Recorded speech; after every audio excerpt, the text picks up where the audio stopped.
हरे कृष्ण। अनादा एकादशी जानिए व्रत विधि, शुभ मुहूर्त, महत्व और कथा के बारे में। शास्त्र में हर एकादशी का अलग अलग महत्व बताया गया है। भद्र मास के कृष्ण पक्ष की एकादशी तिथि को अनादा एकादशी के तौर पर जाना जाता है। जानिए इसका महत्व, व्रत विधि और कथा। भगवान विष्णु को प्रसन्न करने के उपाय। हर माह में 2 एकादशी के व्रत रखे जाते हैं। सभी एकादशी के व्रत भगवान विष्णु को समर्पित हैं। सभी एकादशी का अलग अलग महत्व है। भद्र मास की कृष्ण पक्ष की एकादशी तिथि को एकादशी कहा जाता है। मान्यता है कि इस व्रत को रखने व भगवान विष्णु का विधि विधान से पूजा करने से व्यक्ति की हर मनोकामना पूरी होती है और जीवन के हर क्षेत्रों में विजय की प्राप्ति होती है। इस बार अनादा एकादशी 11 सितंबर को है। जानिए इस व्रत का महत्व, व्रत विधि और कथा से लेकर पूरी जानकारी। शास्त्रों में बताया गया है कि अनादा एकादशी का व्रत रखने से व्यक्ति को पूर्व जन्म और इस जन्म के सभी पापों से मुक्ति मिलती है और हर क्षेत्रों में सफलता प्राप्त होती है। अगर आपके जीवन में तमाम परेशानियां हैं और कोई प्रयासों के बाद भी काम बनते बनते बिगड़ जाते हैं तो अनादा एकादशी का व्रत आपको जरूर करना चाहिए। व्रत विधि। किसी भी एकादशी व्रत के नियम दशमी की रात से ही शुरू हो जाते हैं। दशमी की शाम को सूर्यास्त से पहले सात्विक भोजन करने के बाद से ब्रह्मचर्य का पालन करें और द्वादशी के दिन तक ऐसा करें।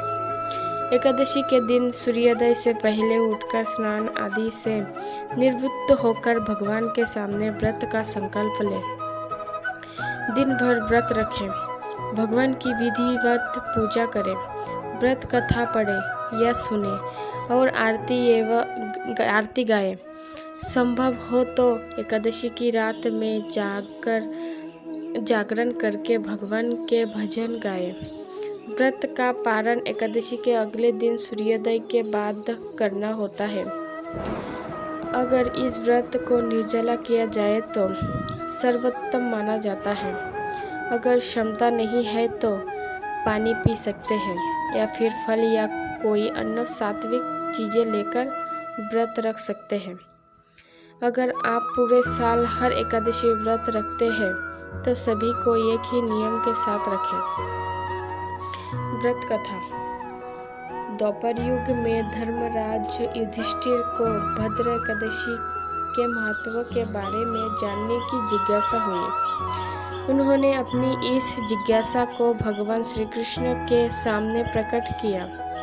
तब भगवान कृष्ण ने भद्र एकादशी के महत्व व कथा के बारे में बताते हुए कहा कि यह बात त्रेता युग की है, जब भगवान श्री राम ने माता सीता के हरण के पश्चात रावण से युद्ध करने के लिए सुग्रीव की सेना को साथ लेकर लंका की ओर प्रस्थान किया तो लंका से पहले विशाल समुद्र ने रास्ता रोक लिया। समुद्र में बहुत ही खतरनाक समुद्री जीव थे जो वानर सेना को हानि पहुंचा सकते थे। चूंकि श्री राम मानव रूप में थे, इसीलिए वे इस गुत्थी को उसी रूप में सुलझाना चाहते थे।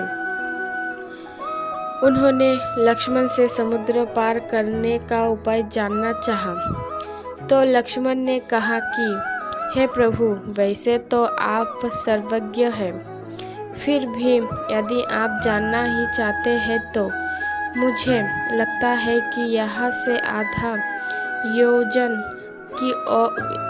की दूरी पर बकदालभई मुनिवर निवास करते हैं। उनके पास से इसका कुछ न कुछ उपाय हमें मिल सकता है। फिर क्या था, भगवान श्री राम उनके पास पहुंच गए। उन्हें प्रणाम किया और अपनी समस्या उनके सामने रखी। तब मुनि ने उन्हें बताया कि भाद्र मास के कृष्ण पक्ष की एकादशी को यदि आप समस्त सेना सहित उपवास रखें तो आप समुद्र पार करने में तो कामयाब हो जाएंगे, साथ ही इस उपवास के प्रताप से आप लंका पर भी विजय प्राप्त करेंगे।